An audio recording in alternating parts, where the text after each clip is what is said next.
Hello, you beautiful legends, and welcome to Blunt Force Healing Podcast, episode 443. It's 2:51 p.m. I'm quite late in terms of departure to pick up Julian. It was, as I was expecting, a very hectic second day in a row. Tuesday is mad.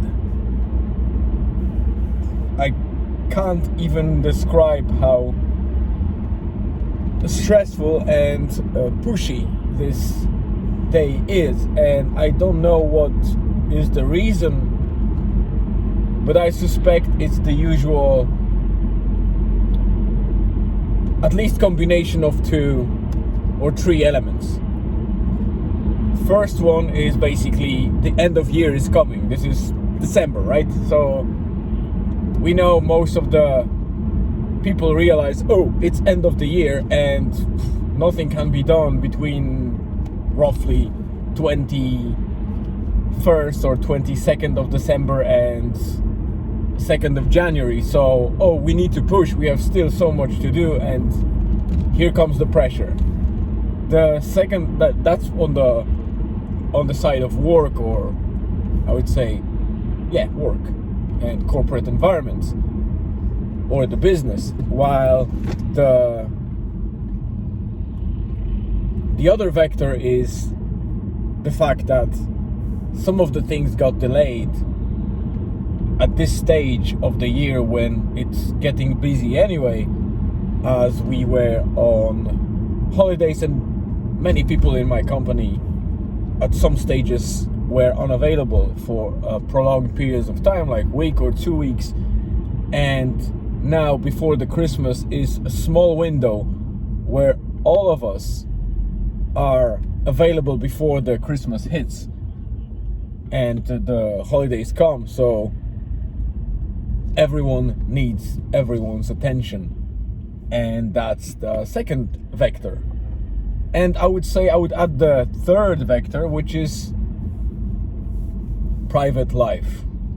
Private life isn't any slower or any less demanding, especially in December or by the end of year.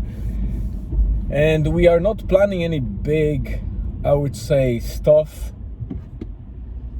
but obviously we want to spend a cozy and pleasant Christmas, and we don't have any chance for the help of the family or anything like that, because nobody is coming to us this year, and we are not going anywhere near them, nor they are near us. So we are just 2 adults and a child, or not so much, it's still a child, but our lovely son Julian, aka Croissant Gamer, is becoming a bit older and I would say more useful at times, but still it's just 3 of us, and we don't have any, I would say, friends around. Anybody that we know here in Ireland is usually some distance away after we moved to Donegal.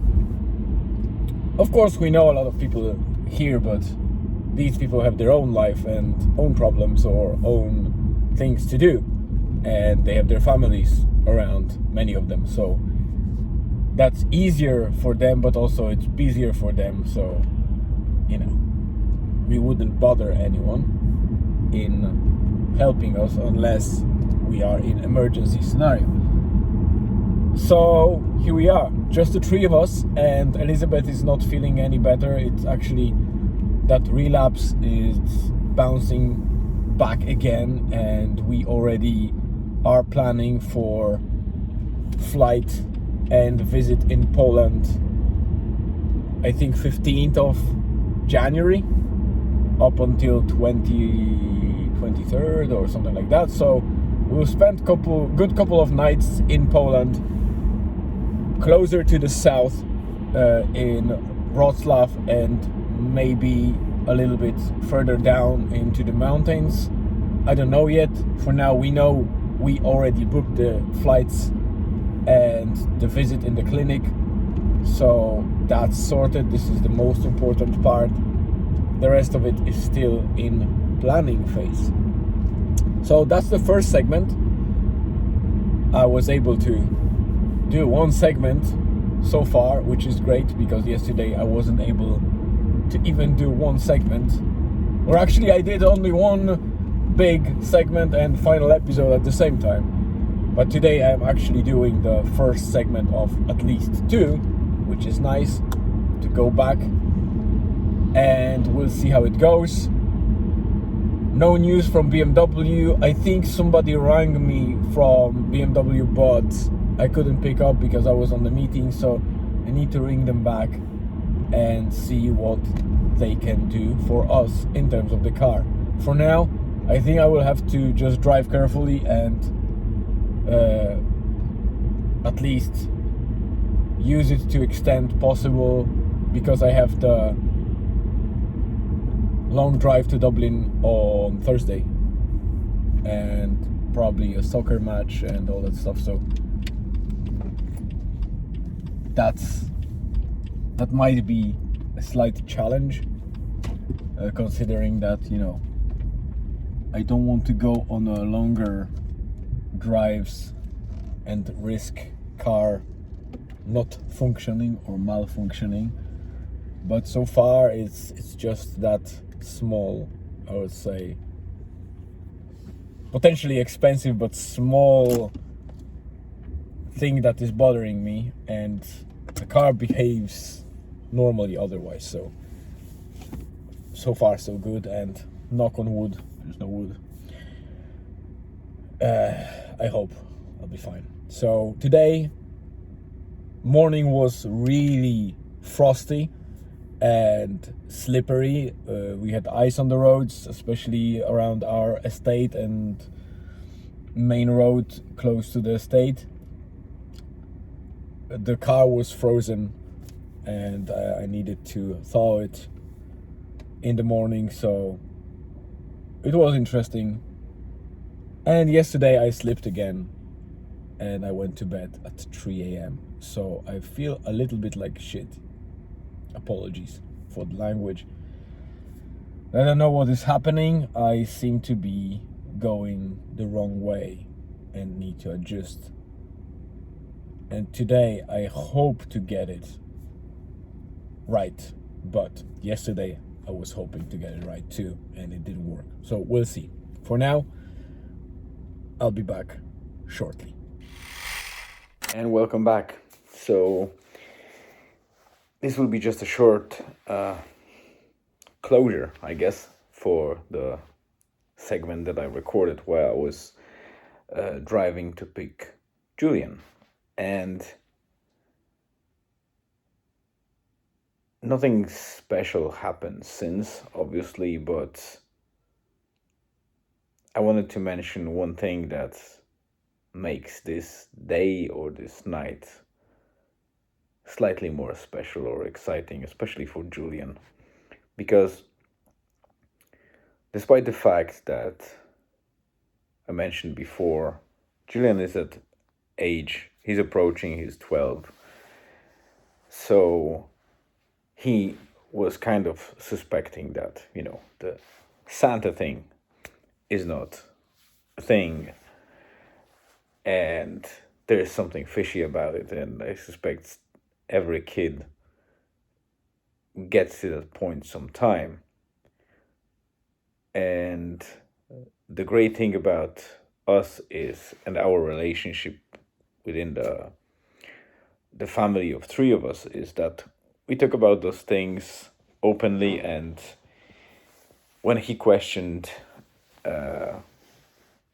those things, I always responded with the truth,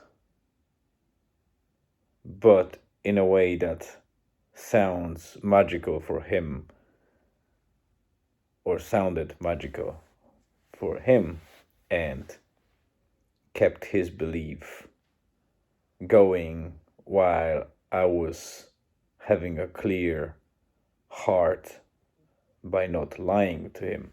So I was telling him that, yeah, because he was asking questions like, does Santa really exist? And I was saying, yes, he does. And that was enough for him.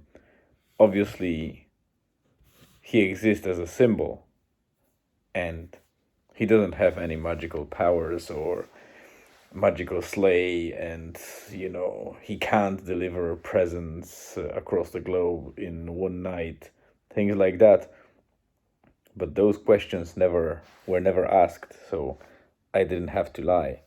So as a symbol, Santa is obviously in Lapland or whatever.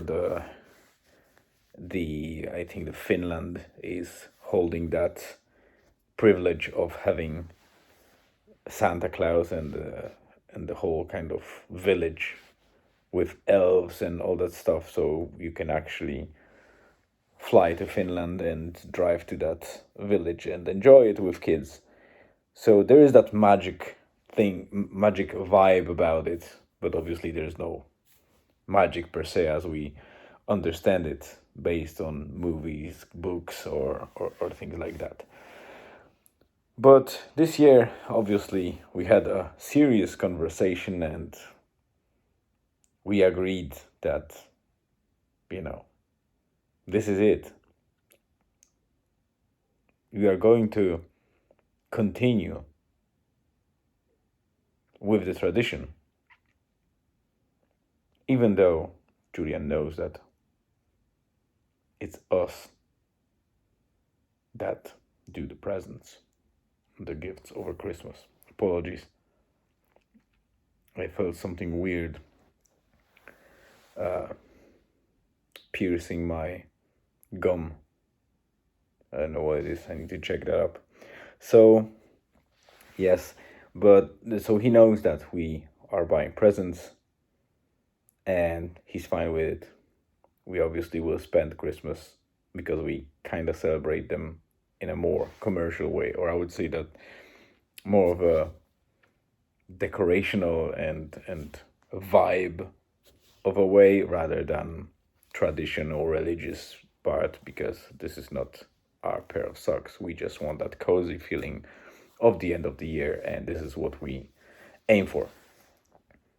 But there is another small tradition that it happens in different forms in a couple of countries, especially in Europe.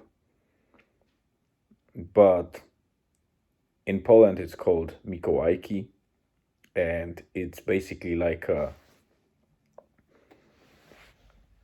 small checkup point for Santa, where he comes at night between 5th and 6th. So 6th is basically the day of Mikołajki, but it happens overnight between 5th and 6th, where Santa is supposed to visit houses where kids are and check if they care about their stuff by checking their shoes. And the shoes must be cleaned on the evening of 5th, left at the door for Santa to see them.